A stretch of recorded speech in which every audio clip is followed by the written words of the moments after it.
Ezra Levant here for Rebel News. A police car behind me. I'm outside a synagogue, and there's a policeman here. I read online that there was another attack at a Jewish synagogue, that Jews were shot at with a pellet gun.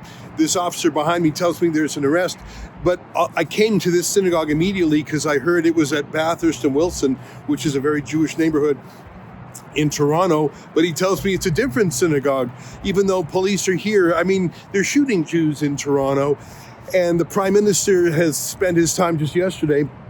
He called the head of the PLO terrorist group, Mahmoud Abbas, and pledged his support for a sovereign Palestine and threatened to arrest Benjamin Netanyahu for war crimes. So there's a connection there, by the way.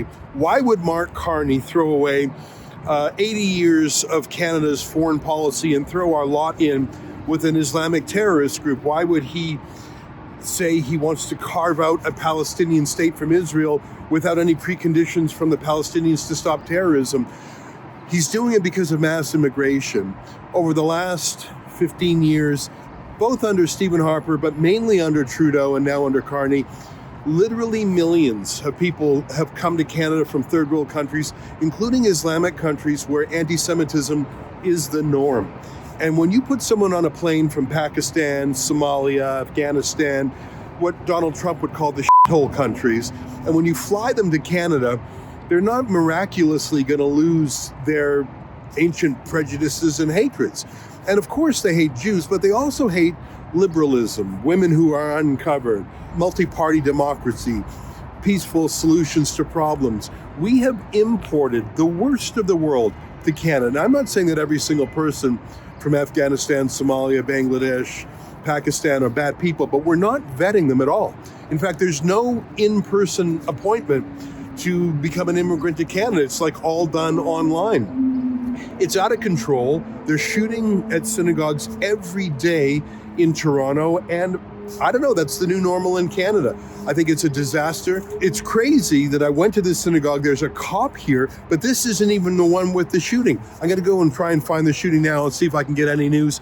This guy says there was an arrest, I'll see. Oh, by the way, this is the synagogue I was just at. I don't know if you recall, but over there are some school buses that are parked, and not too long ago, one of them was torched, completely burnt to a husk.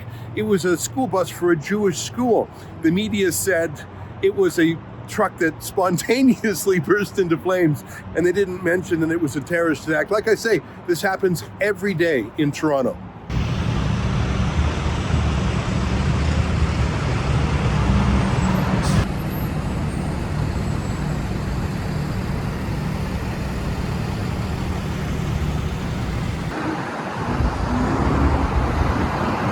Well, I found the other synagogue where the shooting happened last night. Apparently it was a pellet gun. You can see there's a number of police here. There's also CTV has a camera here. There was another mainstream media outlet that was here.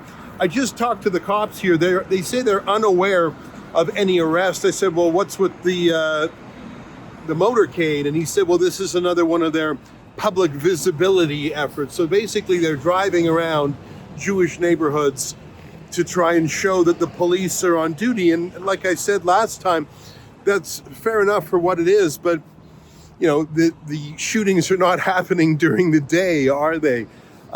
It's almost every single day where there's an anti-Semitic crime, and I'm not talking about a hurt feelings crime or a word crime. I'm talking about shooting at Jews with guns. It's now normal. I noted that the Prime Minister has other things that he's busy attending to, like pledging his support for a sovereign Palestinian state in a phone call with the terrorist leader Mahmoud Abbas. Just an absolute disgrace. Mark Carney told us what he's doing. There's a new world order. I believe the progress that we have made in the partnership sets us up well for the new world order. In his mind, Canada is no longer allied with the United States, Israel, the liberal democracies of the world. It's part of a pro-China, pro-Islam world order. I mean, he's just literally used those words, and he proves it every day. We understand that this rupture calls for more than adaptation. It calls for honesty about the world as it is. We are taking the sign out of the window. We know the old order is not coming back. We shouldn't mourn it. Nostalgia is not a strategy. But we believe that from the fracture, we can build something bigger, better, stronger, more just. And it's because of mass immigration. When you bring in literally millions of people to Canada from places around the world, they bring with them their culture. I mean, there's a reason why Canadians don't go on holidays to Somalia or Pakistan, because those are not hospitable places. They're not safe. They're violent. They're poor, and they don't share our Western values. So when we bring in people en masse from those parts of the world and they don't assimilate, and they're brought in such large numbers that they can live in enclaves, when we have ethnic pandering politicians, there is no surprise that Canada is now starting to resemble Somalia and Pakistan and the worst places in the world.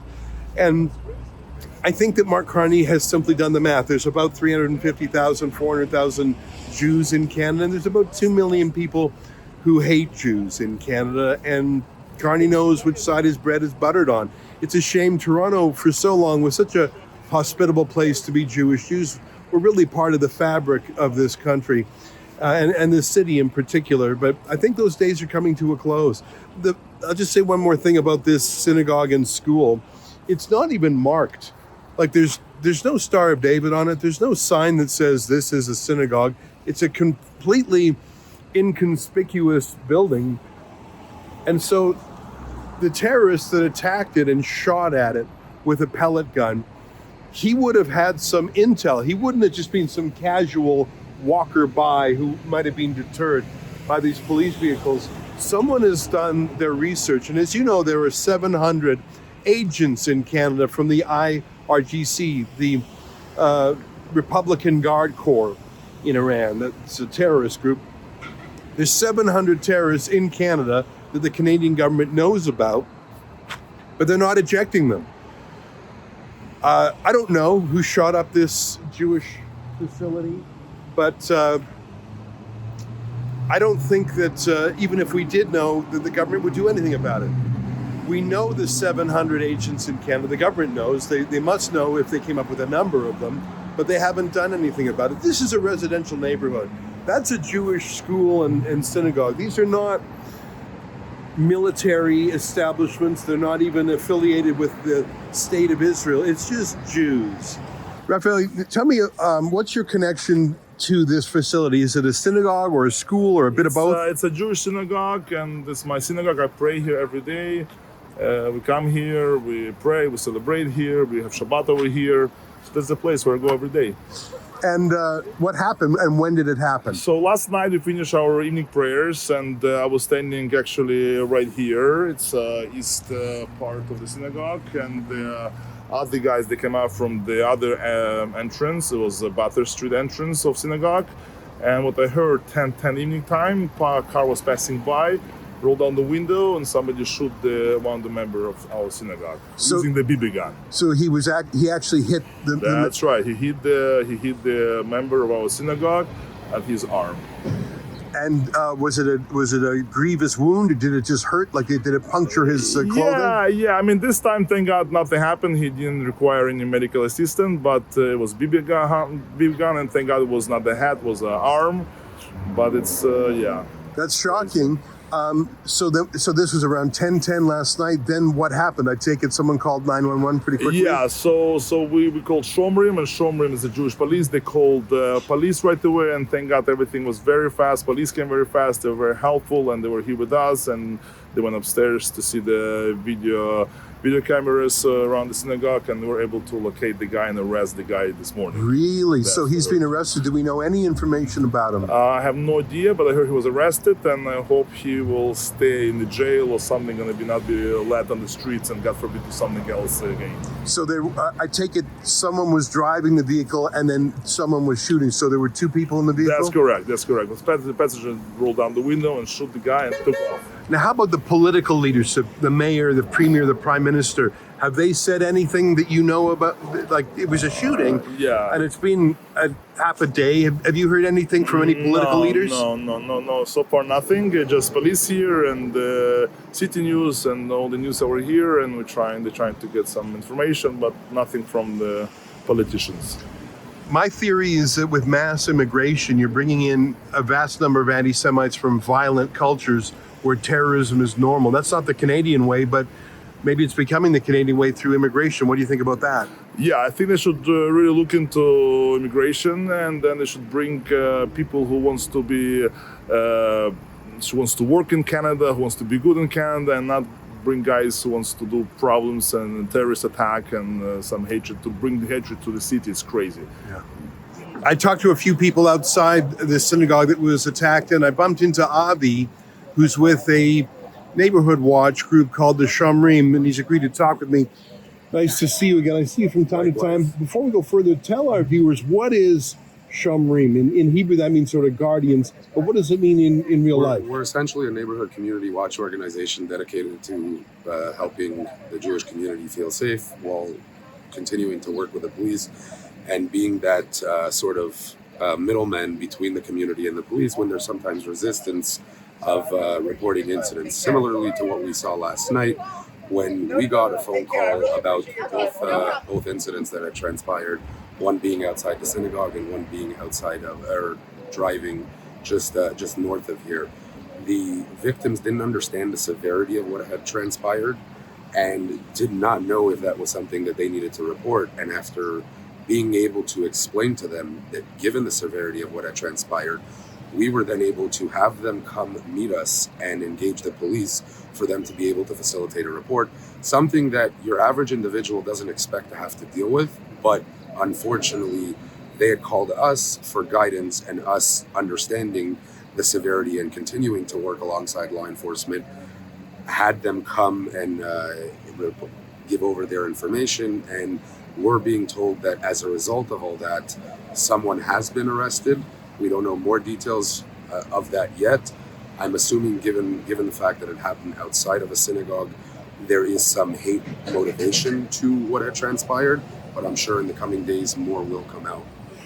I can understand how that can be if someone is shot at, or even if they're hit and something stings, but if they don't know the larger picture, they may not even realize that they're being attacked. And that's why they didn't understand the severity and didn't realize that this is something that needs to be reported and dealt with as soon as possible. But you can confirm, you've been talking to police, you're sort of like a police liaison, you can confirm someone has indeed been arrested. I can't confirm from the police because I've not heard that. It's right. What people in the community have told me so right. far. There's a lot of speculation on social media and whatnot. I'm waiting to hear from the police once that becomes public. Mm-hmm. I'm hoping, fingers crossed, that they get who is responsible for this. Well, if they have the driver's license, that's certainly a very important clue. Now, the police are here with their vehicles. They say it's sort of a show of force, but it's broad daylight, and it's a PR move. I don't think it obviously hasn't stopped things. There's been 3 shootings in the last week, if I'm not mistaken. These are not gang shootings. This is an anti-Semitic targeted crime that I think is a form of terrorism. What is the solution? Do you have any advice? I mean, having police drive around the next day, I don't think that's going to solve it. They were here from the start of when the report was made. They were on scene within less than 30 seconds of us getting off the phone with 911. That's good to hear, but let me change my question then. How do you prevent it? The police responded quickly. I'm glad to hear it. How do you stop this thing from happening in the beginning? I think this goes way above police, and this goes back to our politicians in strengthening laws that will not allow repeat offenders out and that will scare people into committing offenses before they do if there were some punishments, as opposed to getting arrested and getting back out on the street and be able to continue this revolving door that has been going on for far too long. As I was walking away to go to my car, a local resident honked and as he was driving by and said he goes to that synagogue. And I said, look, that synagogue's unmarked. How would someone other than a professional know that's a Jewish target? And he said, could be, but there are anti-Semitic groups that are publishing online lists of every Jewish synagogue, every Jewish school, every Jewish summer camp. So there is this terrorist-style attack, but it could be just a lone wolf who says, oh, I can do this myself because I'll use these online resources put up by these anti-Semites telling me where are the schools, and synagogues and camps are, and that I'll be like as if I'm in the IRGC terrorist group. I'll just do it on my own. I think that was a good point, and I think it's pretty gross that there are people making lists of Jews. They're the kind of people who would have turned in Anne Frank to the Nazis, but we're in 2026 in full color in Toronto, Canada. And I think that Jews in Canada need to wake up and realize that the Canada of Mark Carney and Justin Trudeau, the Canada of mass immigration from Jew-hating nations, that's the new Canada. The past, that's a different country. For Rebel News, I'm Ezra Levant.